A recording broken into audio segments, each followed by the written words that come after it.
What's going on, guys? Welcome to the Essential Scares podcast. I am your host, Corbin, and with me today is Bobby.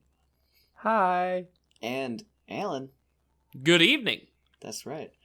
We have got quite a show for you today. We're going to be talking about the cult classic found footage horror film, Hell House LLC.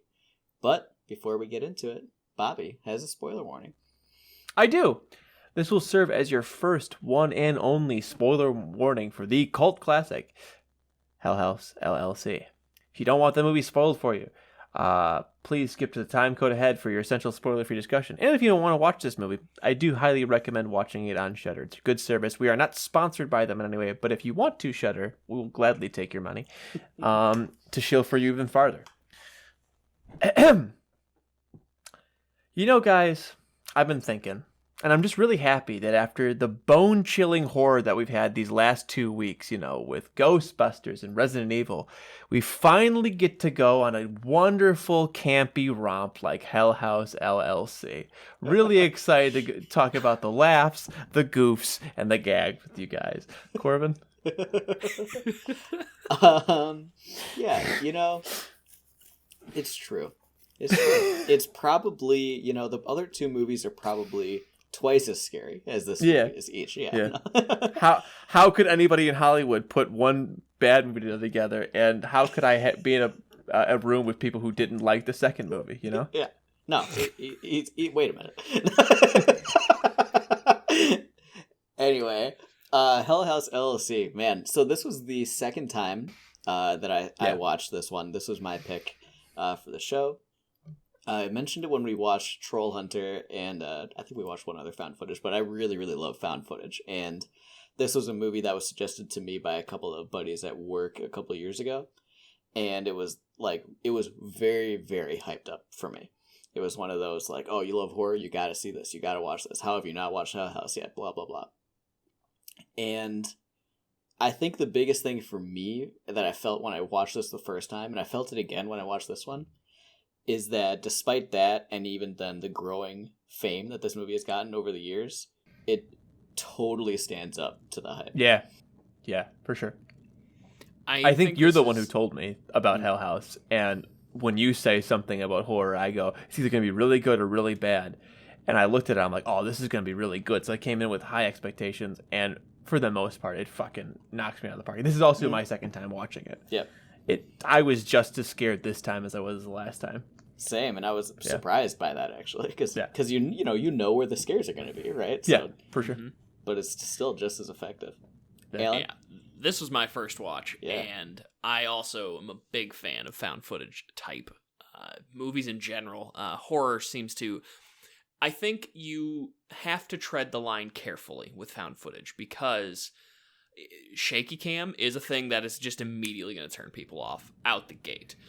So adding on top of that horror elements to just a bunch of cameras flying all over the place, and it's pretty easy. Thank you, Bobby, for demonstrating. It's really easy if you're writing, you're acting. If anything is lacking, those natural downsides of this type of movie will shine so much more. And I loved this experience with this movie. I have not felt this scared watching a found footage movie since the first time I saw The Blair Witch when I was like 14 or so. Wow. I mean, this definitely, like, it hit me deeper than that movie.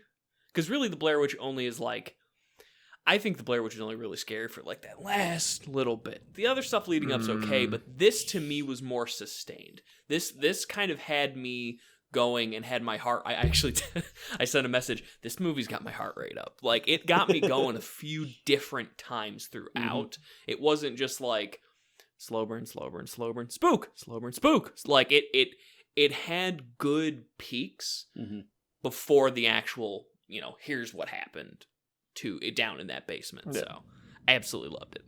I think it gets compared to Blair Witch a lot, and I think it's actually a pretty apt comparison because they're both movies that really thrive in the believability. Yeah. This movie is a lot more forward supernatural, where Blair Witch, even at the end, it's open-ended whether or not it was something supernatural or somebody like losing their goddamn mind, or like it's, you never see the Blair Witch, so you never know. Right? You never even hear about it. There's nothing. Yeah. Whereas this movie is explicitly there is some shit going on. Yeah. Something is happening. They make that very clear very quickly.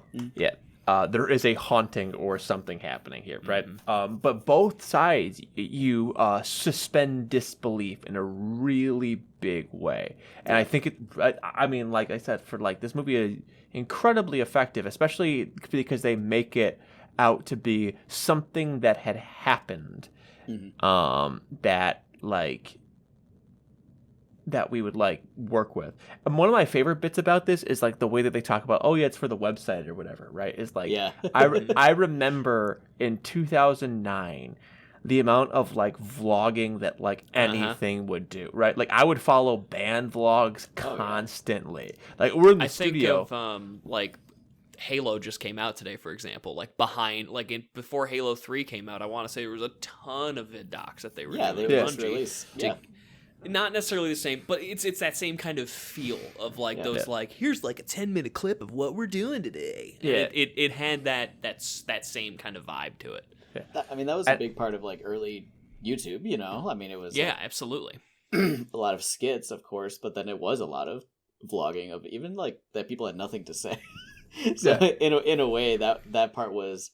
It's kind of funny thinking back that they would take all that footage and that would be the excuse, but it's believable too, and I think that is important for found footage. Probably the number one question always with a found footage movie is, why are they filming this? And they have that set up right away, and it works. I think it works. Yeah, I think, and then you layer it with like, you like that it's not always them looking, right, and then you layer it again with it like they're trying to put a documentary together. How did we feel about that cold open, by the way? With the with like the YouTube clip or the I liked it. Because again, you're going into it like, and the haunted house is like, even like for it's kind of scary because your tension's raised, but like there you see everything that happens, and then you start to realize what's going on, right? So you see Joey the clown run out, and you don't know what's happening at first, but then you're like, wait, what the hell? And then all of a sudden it's like, wait, that guy's Joey, that's the clown. And then all of a sudden you recognize, oh wait, that was Sarah, and she was running up. And so like all of a sudden, like it gives you enough that you're constantly going back to that footage, and they show you it a couple times early on, and they leave it alone forever. And then all of a sudden they start, I think those connecting of the dots, I think it really helps establish this movie as something that's kind of believable. Because it establishes all of the players in those moments. I agree. Along with that, I really liked, there was an author and like an investigative journalist that were interviewed for the documentary. The one scene of those two that just really worked for me was the journalist, when he's like, I went in the house. I've been in a lot of scary places in my life. I wasn't going down there. I took some pictures and I got out. Like, it wasn't like that scene was particularly well acted. There wasn't much fanfare to that scene. But I think the way, because I think he like kind of stutters while he's speaking. And it feels like a much more natural, like I've seen that exact kind of a delivery in a documentary before. Like I've seen someone speak in that way, and it just helps kind of make, it just connects it to you in an inherently unrealistic thing we watch. It makes it feel realistic, which is very important if you're the guy implying that he's went to war zones, being like, I was not going into that basement. There's no way. There's some interest there. Well, and then they show the photo, and it's like, again, I've seen this in like a doc. You think of like any like, I hunt and look at, I find serial killer houses, and this is scary, and like you've seen that exact kind of documentary before. We've all seen it. The writer, the author, just like him being just so stoked to tell anybody about it. Like both those characters, while like they're highly like they're incidental. They're there for plot dumps more than anything else. Yeah. They're remarkably effective because they give the doc a certain sense of legitimacy. In a way that like, and like even this, the way that they utilize Sarah's character to a certain extent when she's talking about it is very, it also works where she's just like, yeah, I have this footage, I guess. Like it kind of, I kind of lose it at the end there with her, amongst some other things, but like when they find her in the house at the very, very end. The ending of this movie sucks. The very ending of this movie sucks. 30 seconds. That's well, and what's so brutal about that is this movie could have ended 3 minutes before that, and it's probably the most effective, perfect ending to a found footage film. Okay, when Paul takes his life, like that's amazing. I thought that was going to be the end. I thought they were just going to be like, it's over here, and I'm like, this is. I think I have written down. Is this the best ending I've ever seen in a found footage movie? Because it was great. And then it wasn't. And then it wasn't. Because you already you already knew at that point that she was dead the whole time. That because you saw those parts. Like you didn't need them to then go back into the house and like geek out over the house. That I didn't dislike those characters, but that sequence, it just feels extra. It feels a little bit unnecessary. Like, here's why I hate it. Yeah, because I had both times I watched this movie, I had a certifiable Alan moment where I was like, how'd they get the footage? Oh, that's the worst part about it.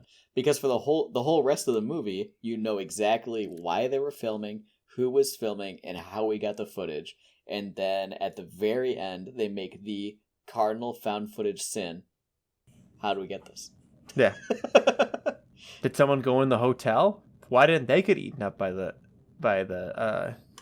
spooky cult members that are? When did they go in? Why did they go and the thing is they could have done that without killing them. Mm-hmm.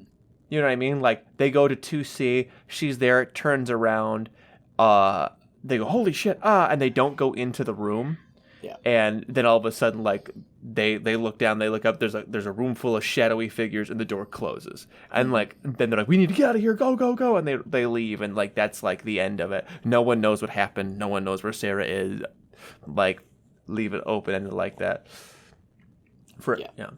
For any information, go to www.hellhouse.com. Have like an ARG. Yeah, exactly. Really and then you go there, and it's the Hell House website or whatever. Like, like you could have gone that route with it, and it could have been really cool. But they decided to be like, no, we must murder the lady, and it doesn't. That like that I'm gonna be singing this movie's praises, but I said there's one thing I really didn't like, and it was the ending, and I just want to get that out of the way because it really sucks because this movie thrives on its believability, and that bit makes it feel so unbelievable. No, for sure. And I think it's especially I'll do the the pro and a con at the same time here, whatever that, I forget what they call that. The movie is very, very smart about the way it does almost everything else. Like one of the things that I really noticed this time is that every single scare is foreshadowed well in advance during a not scary part. Like they're always telling you the way that things should be and the way that the things actually are, so that when something scary happens, it's like, oh, I've already been told that that's not supposed to be like that.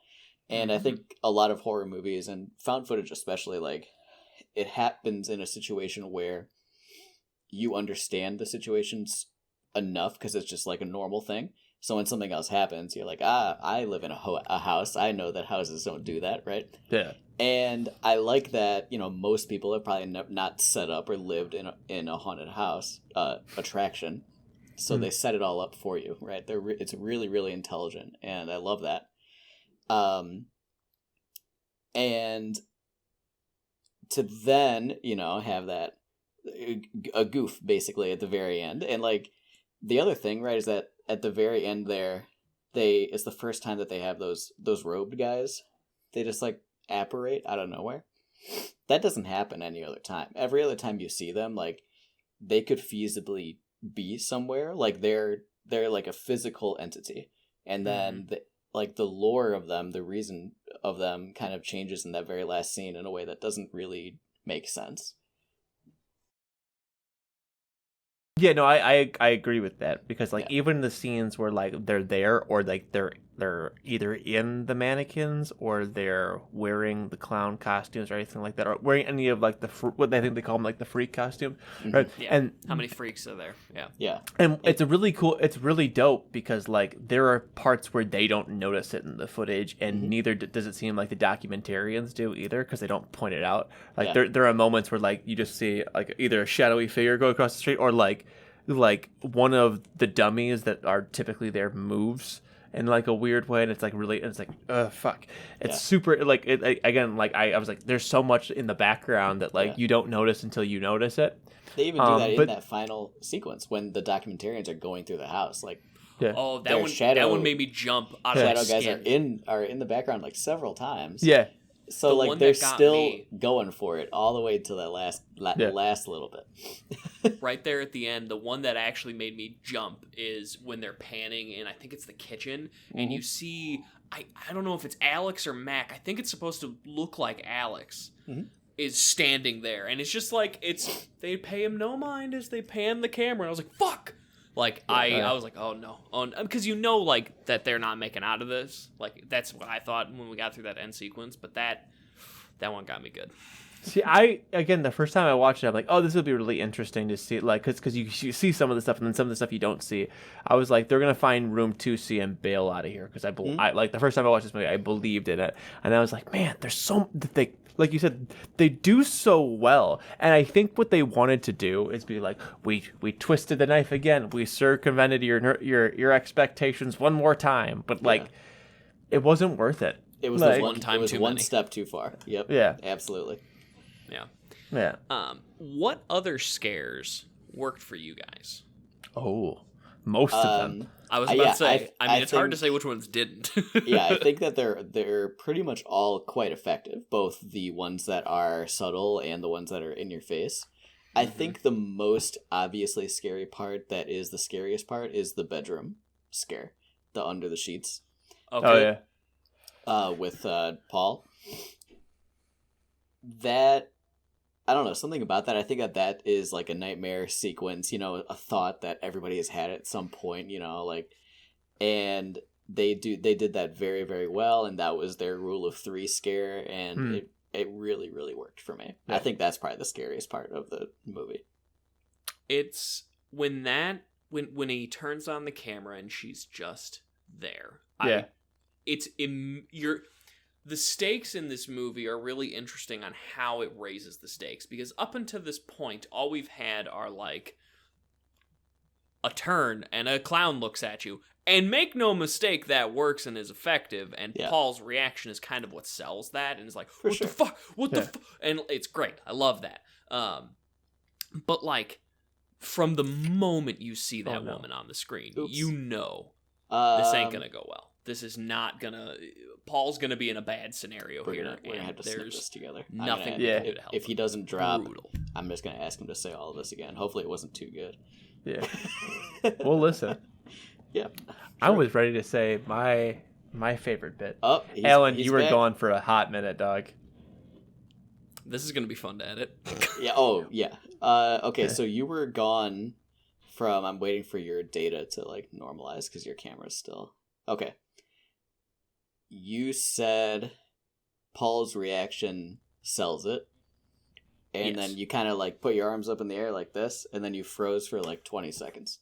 I hate to see it. The long and the short of it, his reaction sells it, and once you see that lady on the screen, the stakes have become so much more amplified that you know it's when you basically see a character die for the most part, like, you know, like, we have now reached a point where the shit is going to start getting real. And it really does from that point onward. It has hit the fan, ladies and gentlemen. Yes. It has hit the fan. Absolutely. If we had our shit fan cam, this is where you would see the shit hit it. Guys, gals, and NB pals, there's shit everywhere. Hit the fan. Oh my god. Bobby, how about you? in all honesty, the most scary bit for me is when they finally show what happened in the basement. Mm-hmm. What is the girl's name?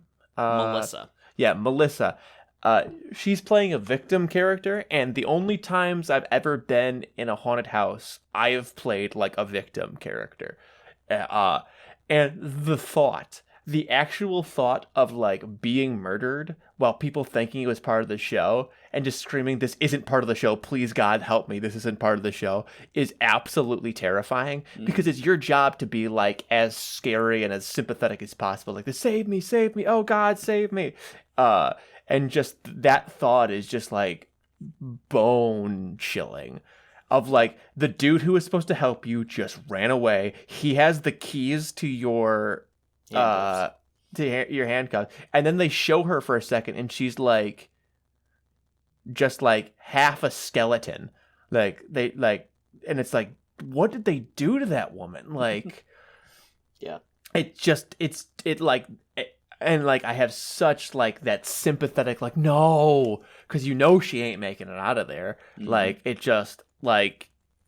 It's and she does the actress does such a good job of making you just like, oh, she just seems like a really cool, nice, like I could hang out with that lady, right? Like she'd be part of my friend group, and it's just like, whew. And like I thought I'd be less freaked out going into this scene, but like I remember like watching this the second time, I was dreading watching that scene again because like it's just so effective and understated. Like you know it's coming up.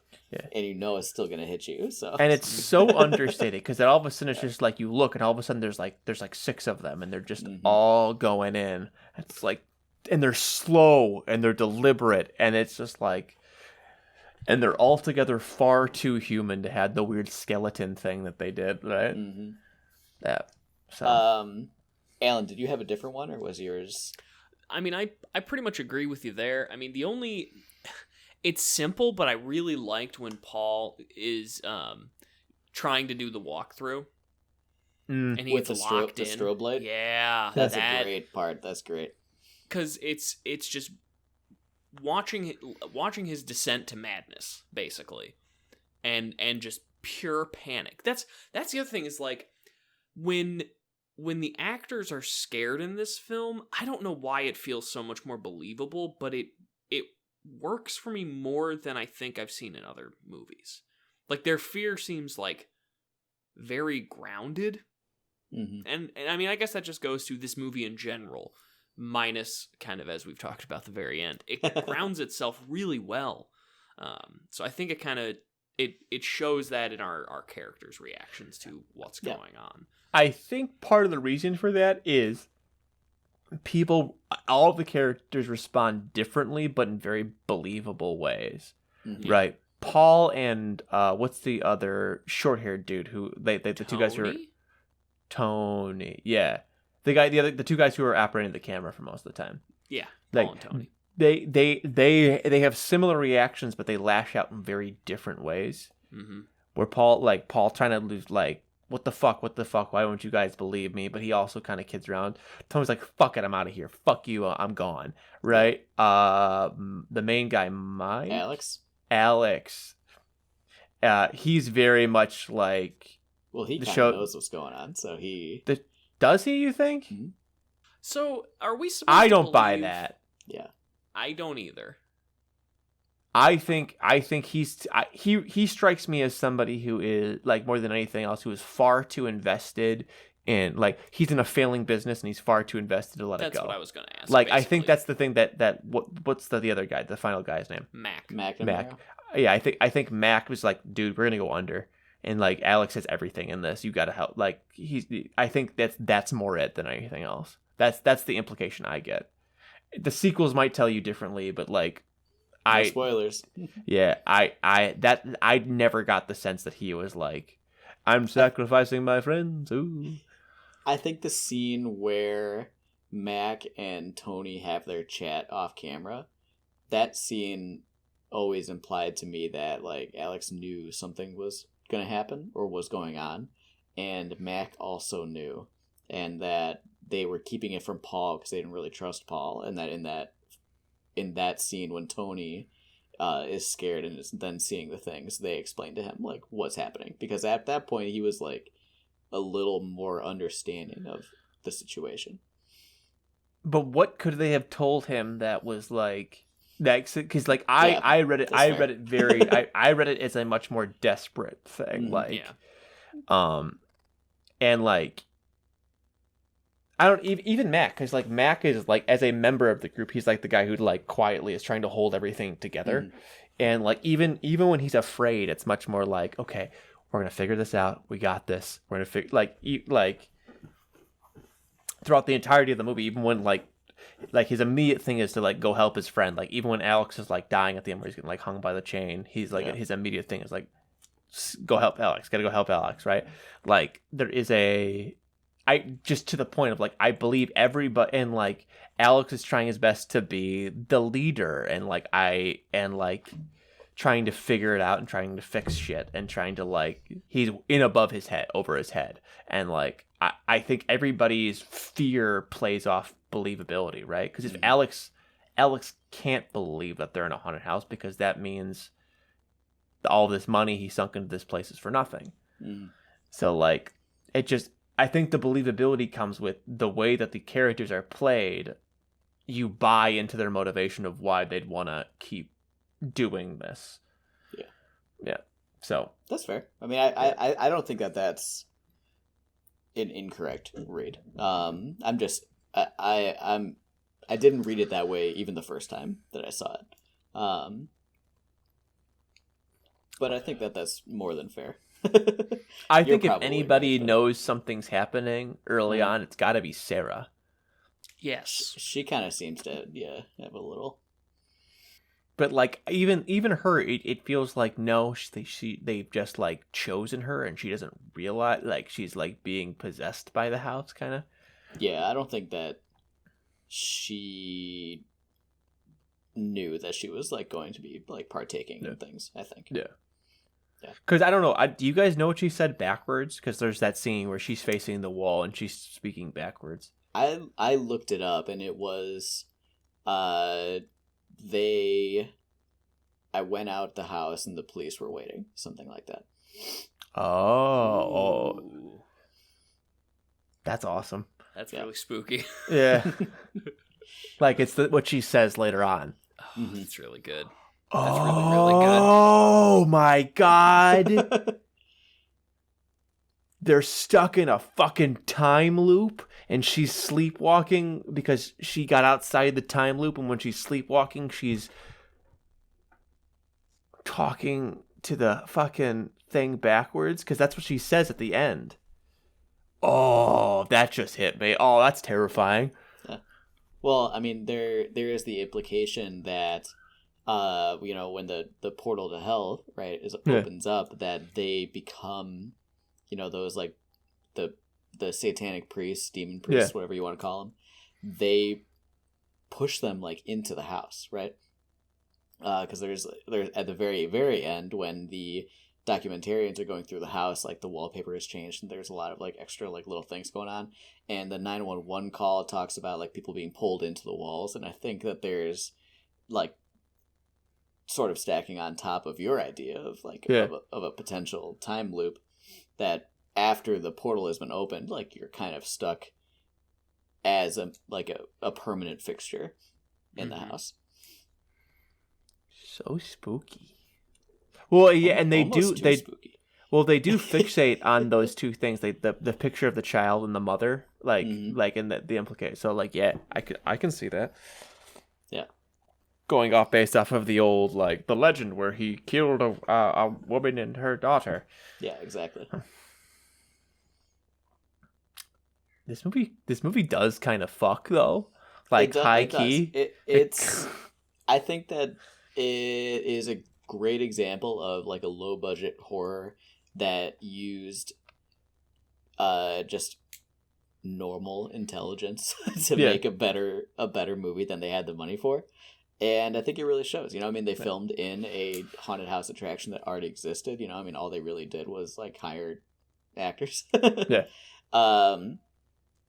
and totally works. I mean, I know for me personally, this movie actually made me way more interested in haunted houses than I was before that. Like, I can't say I'd ever been to a professional haunted house as an adult until after I saw this movie, and then I was like, oh, I gotta go.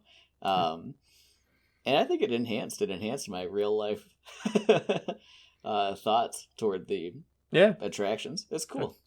Yeah. I'm not big into going to haunted houses.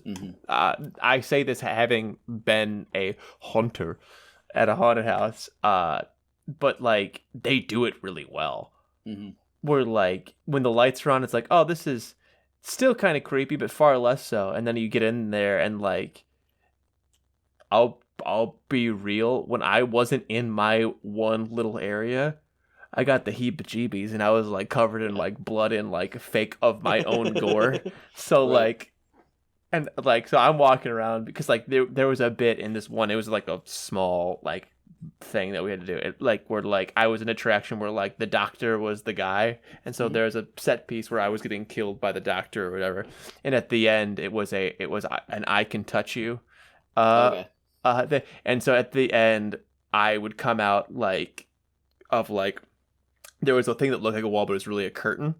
And so I would like grab at their legs and like try to pull myself up, like, please. and they'd have to kick me off and run up the stairs and things like that. That's how Bobby got a black eye and got paid for it. I no, because I think they knew they couldn't touch me. So like it was very much it's a one way. Yeah. So I was very lucky that I never got hurt, but and it was, like I said, it was small. It wasn't like anything amazing or anything like that. But it was real fun. But like that moment where like, because like it was like one group at a time type thing. That moment where I had to go from point A to point B back to point A always scared the shit out of me. Right. I think it's funny that like, when even if you know what it looks like, with the lights on, what even in its proper environment is still scary. I mean, this movie captures that too, I think, in an interesting way, because you see them setting the haunt up with all the lights on, windows open, whatever, and you see everything. You see how fake the dummies look, you see them setting up all the fake blood everywhere and everything, but then every time they do a walkthrough or every time a scary bit happens, it's still like, oh, what's over there? Like, what's over there, you've seen it in the bright daylight, but you're still kind of like, what's going to be around that corner? Going into this movie, I had a little bit of trepidation, and I say that because I was like, so it's a found footage movie in a haunted house? Is that really gonna, like, I was kind of trying to think through, like, I feel like this is not gonna work well. Like, it's Seinfeld. It's a show about nothing. Yeah, I guess that's a good way to look at it. It just... It's a hat on a hat, I guess. Yeah. But as I continue to watch it, I pretty much knew from the YouTube clip, I'm like, all right, we're good here. This is gonna be just fine. Like, that kind of sets the stage so you well. You watched a clip before? No. From the beginning of the... Okay, yeah. I was like, oh, okay. What did they show? Yeah. they get what they get what they're trying to do here, and then they execute it perfectly. Well, maybe not perfectly. They execute it. It's like 99%. I mean, yeah. But I mean, I'm comfortable. I'm ready to rate. Let's rate this guy. Let's rate this bad boy. Alan, this was your first time, so I'd like you to go first. Just to remind everybody listening or watching, we rate movies on a 0 to 5 scale with half points allowed. So scores like 2, 2.5, 4, 3. These are all valid. Alan, with that in mind, what would you rate this movie? So, this movie was very close to a 5 for me. It was very close. If this movie ends differently, I think it's a 5 for me. That being said, though, I think that by doing the cardinal sin of found footage and making me go, why, how, what's going on here? I gotta drop it down. This is the tough part for me because I want to like punish this movie because it's such a sin, but I still really thoroughly enjoyed every other part of this movie, so it's a 4.5 for me. Okay. I think that if this movie ends with Paul as the final guy, the final kill, I think this movie is probably a 5 out of 5. You could maybe have a little bit extra to kind of wrap the documentary stuff up a little bit, and it still would be a 5. But I think by choosing to make the audience question how this occurred, how this final footage was found, that's just it's a sin, and it has to be punished, unfortunately. Okay. 4.5. Bobby, do you agree with Alan?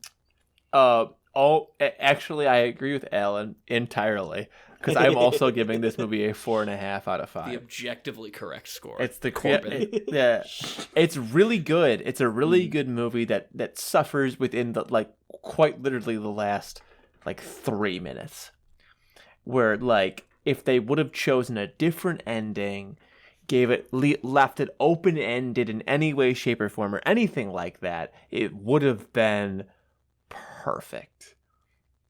But you're left there sticking with because this movie, I mean that sincerely, shows you almost nothing and is immensely terrifying.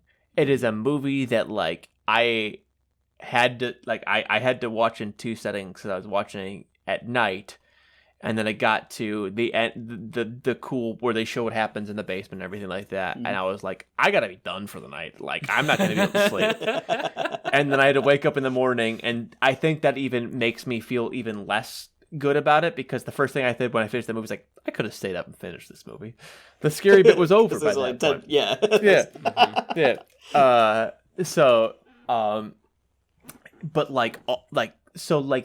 It can't be anything less than a 4.5 out of 5, because of just how good it is at being a scary movie. It's a haunted house movie that feels like a haunted house. You get scares throughout. You're dreading the whole time. It tells you what it's going to be right off the top, and it up until that last 3 minutes, it really does sell you on all of it. It's really good. If you're watching it when they show what happens to Sarah, you can cut the movie off after that point. That's a really good place to end it. All right. So, Corbin. Yeah. I mean, I think that you guys raised all of the best points that could possibly be raised, right? I think that if we had a slightly different scale, this would probably be a 9.5 out of 10, or 4.75 or whatever, yeah. Right? You know what I mean? Because I don't know that very, very end is enough to lose a whole half point, but it probably is enough to lose some points. Honestly, for me, I agree with everything you guys said, but I'm not going to dock the whole half point. I think it's probably a little bit under, but I'm going to give it the whole 5. Damn! I think All this right. movie is incredibly effective. I think it's so smart. I think that a lot of found footage movies, you really have to give into it and pay attention to it. But I've seen it twice now, and it scared me both times, and I think that that's huge, especially for found footage. I think it makes sense most of the time. It's grounded but supernatural. I think it's pretty much everything I would want out of this movie. And do they slip and fall at the very end? Yes. But for me, personally, that's not enough to lose the half point. Now the real question begins, though. Despite all of that, is it essential? Spoiler free, I'm going to save Alan the trouble. Bobby, take us off. Fuck. This is a tough one, I think. I know. And I had not had a very clear trajectory for what I consider to be essential or not, because I have said movies I don't like are essential. Mm-hmm. incorrectly in some instances in hindsight. I will always be upset that I said that Forever Purge might be essential. Hey, that still might be. I still do not. I feel like I made a mistake there. Didn't you say that you made a mistake on that like 2 weeks after that episode? Yeah. That was a quick redaction. That was a quick redaction. But I always want to keep audiences reminded that I was wrong. It's the one time it's ever happened, and it'll never happen again. But when I think of a horror list, like a list of movies that I think are like essential horror, this belongs on a top 10 of found footage. Mm-hmm.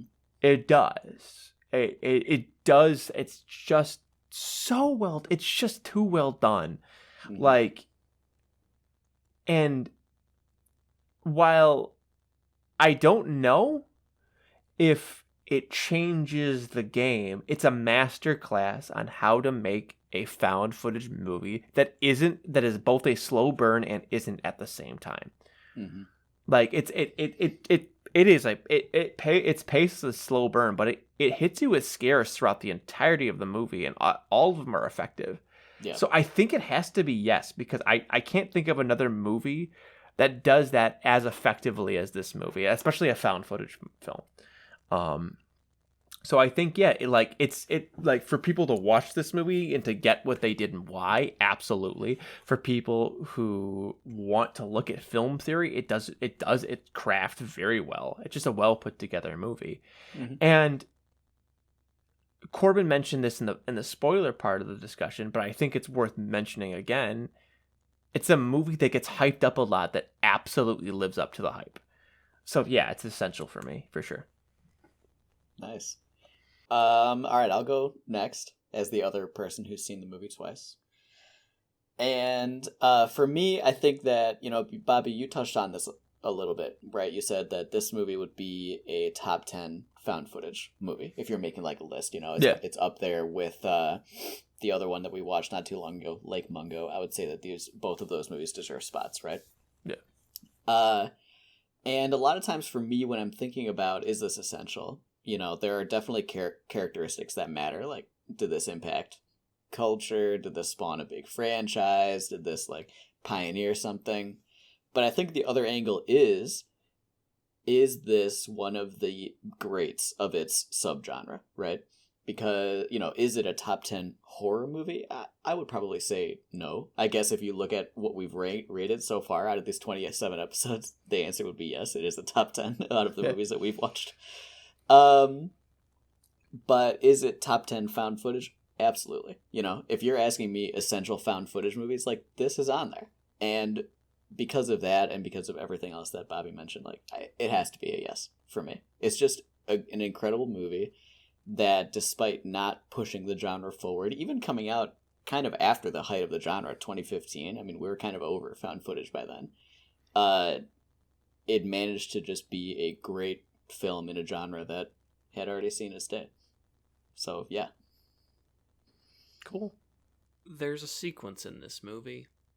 I'm not going to spoil it. But the way I reacted to that sequence is this. Covered my eyes and peeked. Because I was scared. To my core, I was scared. And then there were other sequences in this film where I just had to contain myself and hold myself, basically, to feel okay. I think this is the scariest found footage movie I've ever seen. And I include the Blair Witch in that, personally. I think this is scarier, for me. I think the legwork this film does to make us believe what we're seeing, I think that when we watch these characters that you grow to love these characters too. Alex can be interesting, but the other group, I think he's needed for things to work out or for things to progress. You love Alex. I liked Alex by the end of it. I liked Alex less as the movie went on. But He anchors the group in a necessary way. That's yes, I agree with that. This is all a bit of a diatribe to say that yes, this movie is essential. It does what it's trying to do exceptionally well, and I think you can't, when you see a movie, choose a genre and then nail the genre and nail the theming and nail the story and the plot and just nail everything down exactly as it needs to be, I think it earns a spot. And I think this movie does that excellently. There you go. Hell yeah. Hell Nice. yeah. So speaking of Halo Infinite, I was what are literally about to say your that. handles and what have you guys been up to?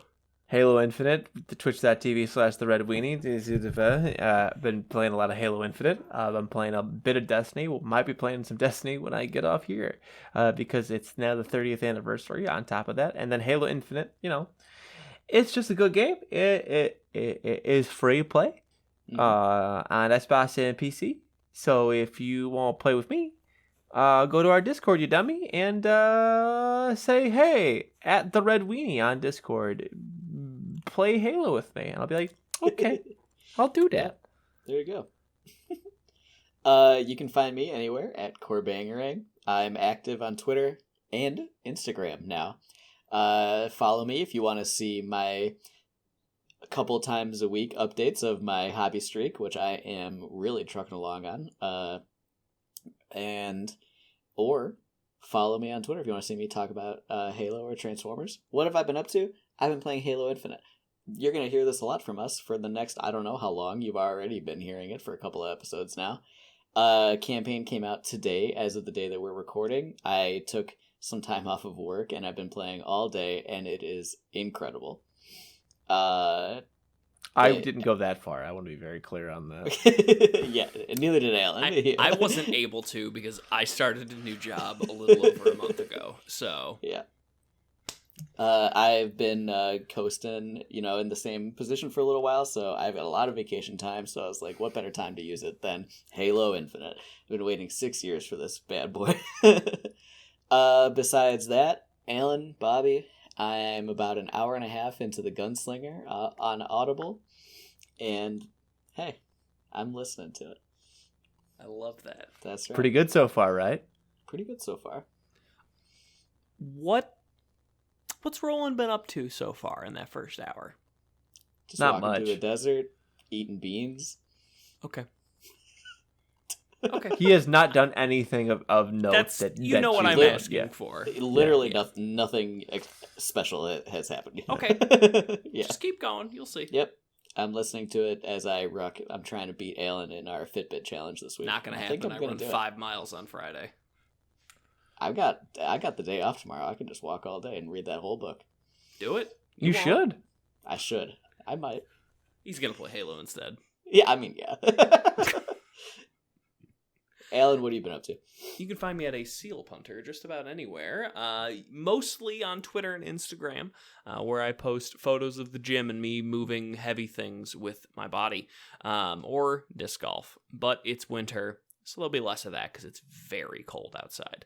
I was playing Halo immediately before recording this podcast, and I texted. We have a group chat called The Domain because, of course, it is. And I don't get the joke. I'm gonna be completely well, honest with maybe you. if you would It's read a the hate- fucking book that I said you should read, you would understand, Bobby. Nope. Yeah, it's Me? it's a Read? Halo reference. Me? Don't make me Read? gift it Never. to you on Audible. I've got Bobby, 2 you read credits a- you just read a sitting lot. there. He's like Platinum 3 in reading, right? Yeah, absolutely, he's a Platinum 3 in rating. I'm Onyx in reading. Okay, Oh, chill out. geez. Okay, all right. Top 1,000. Let me just back it up over here. Oh, 2000. But I had tears in my eyes because there's a very early moment that anyone Yeah. who's played Halo for any amount of time, it's gonna hit you, and it's so good. Oh man, Captain Keys comes back. Hell yeah! Oh my dude, Captain Keys comes back as He gives an you a elite. new handgun. he's an elite. It's weird, man. I don't Oh, know man. what happened, but he's there. But yeah, it's Chief, I'm the arbiter now. He's the arbiter, voiced by Keith David. I love that. One quick thing. I was playing, and one of the grunts was just yelling, like, "You're a coward, human," or some shit to me. And Maggie has never heard or seen me play a Halo campaign, so she's just finding these grunts yelling at me all sorts of things hilarious, just as I am, because it is hilarious. But it's just funny to see her reaction as someone who's never really seen that before. To be like, yeah, these are grunts. They're great. They're phenomenal. They've been doing this forever. They go off when they kill you, dude. Can I say something? My secret empathetic thing that I do for the grunts in Halo. I feel so bad for them. I try to exclusively punch out the grunts because I just say I just knocked him out and I didn't kill him. I feel so bad for the grunts because they so clearly don't want to be here. Everybody gets so sleepy when they fight me. I have magic sleep powers in my fist. Well, no, because especially if you got the pistol, you can just punch them in the face and they're just out. That's okay. Don't worry about the 5 pints of blood on the ground after I you punch ignore them it. I ignore it, and I just turn pretend blood off. It's just you were a methane. Super Nintendo kid, weren't you? Like, yeah, there's blood in these games. Listen, man. listen. It's sad. They don't want to be there. They don't want to die. They don't want to fight. Look, they talk These shit. are they get all hit. facts. Yeah. That's also true.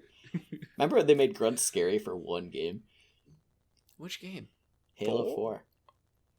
How do they make them scary? They've got like sharp teeth and like big jaws, and they speak alien languages. And that's not what I want.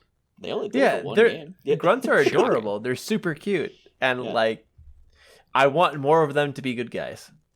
That's right. I want in Halo Infinite to be able to recruit a bunch of grunts that I can save and cherish and hold and cuddle with. Just play Halo Wars and go all grunts. Yeah, but then they have to die. But they have a grunt in Halo Wars 2. They have a grunt commander. He's a grunt in a mech suit. Well, included on Xbox Game Pass on PC and Xbox. Maybe I'll play Halo Wars 2, even though those games suck. The second one's done by Ensemble, or by the Creative Assembly. The first one is Ensemble. The second one, yep. Thank you. And Bobby, how dare you? Those are both very good games. They're great. They're great for console RTSs. Is the reality of it? Yeah. Anyway, that about does it for the week. You can find us anywhere at Essential Scares. If you want to, play Halo Wars against Bobby, join our Discord. Hit us up. You can find everybody where they said that they were at. Thank you for watching. Thank you for listening. Next week, we're going to be watching Dead Alive. Courtesy of Bobby. Hell yeah. Hell yeah. Thank you, Alan and Bobby, for being on the show with me this week. I have been your host, Corbin, and this has been Essential Scares. Static. Break. Bounce, baby.